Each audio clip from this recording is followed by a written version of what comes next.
Hey everybody, Rory from ANSgear. We're going to take a quick look at just some Molle webbing. There's been a lot of questions and we see a lot of people improperly installing their Molle web belt accessories onto their vests or whatever device they're attaching them to.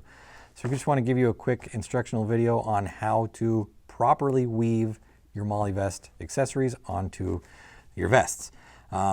We'll kind of do it both ways. We'll do it the wrong way and we'll do it the right way so you can see the differences. Now, doing it the wrong way can be a time saver, but it'll ultimately just make everything on your vest sloppy and not fit together properly, especially if you're using a web system that does not have a snap on it. This one right here, this is from Full Clip. It does not have any kind of snap on it. So when we get down to the end and we've weaved it all together, if we do it the cheater way, it won't even attach properly. You could actually just pull it right off the end of the vest. So we'll do it wrong first. So we'll go ahead and we'll line it up. We're gonna kind of eyeball where we want to start. So basically we want it to kind of sit just about like that. So we're gonna flip it over and we want to make sure that our webbing on our accessory, those webs go in between the webs on whatever device you're mounting it to. So we want it to be kind of about there, so we end up here at the bottom, and then we want to just decide where we're going to put it in the middle, which is pretty easy. So I'm going to start lacing through this one. So if I do it the cheater way, I'm going to go through one here and kind of put it like that, so I know that I'm going to end up right about there. And I'm going to go through this one here. I'm going to fold it over, and I'm going to pull it down, and then I'm just going to go through the bottom one. All right, bottom one there, bottom one here, pull it through, pull it through. Now it looks like it's nice and tight on there, but you can see that's just going to fold up, and if I take this and I try to run the bottom back through the last piece of webbing, which is what you normally would do, but it doesn't have the proper weave pattern. If I just hold it like this, it looks like it's going to stay on there.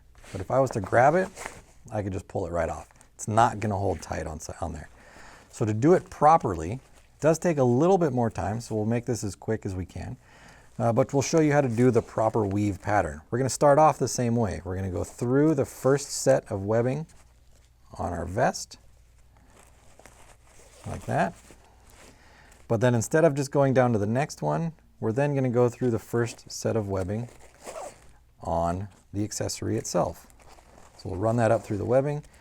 We're going to then pull everything tight. You always want to pull, after you do each loop, pull it tight to make sure that it's nice and snug. Then next, we're going to run it through the next set of webs on the vest. So run it through there, run it through there, pull everything tight.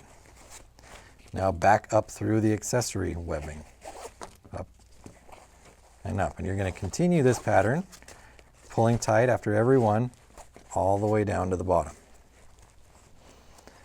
Go through this one, go through this one.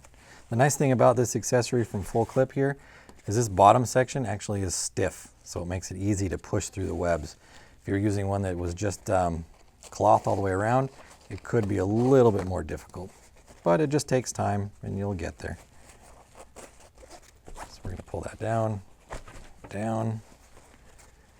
Two more to go here. We'll go through this one, down through this one, pull it tight. Come back up through this part, up through this part, pull it tight. Down through our last loop at the bottom, pull it through there. Now, like I said before, this particular accessory doesn't have a snap. So if it had a snap, there would be two snaps right here, and you just fold it over, snap it together, and you'd be done. But since it doesn't have the snap, what we're going to do is we're going to fold it over, and we're going to tuck it back into the last set of web that we put it through. Pull it tight, back up through the webbing, and slide it up in there. Slide it up in there. Now again, this looks just like how the other one was finished, but if you look at the side here, you can see that it is looped all the way through, and it is not going to come off of there. So if you're looking to properly do your webbing for your Molle system, that's the pattern you're going to follow. Now, I mean, you can move this over anywhere you want it to be. Maybe you want it on the back side here, or maybe you want it on the front, wherever you want to put it. As long as you follow that pattern, it's going to be nice and secure, and it's not going to fall off even when it's under heavy load. So this is how to do a proper Molle webbing. All these pieces are available on the website, so you can check them out. Order yours now at ANSgear.com.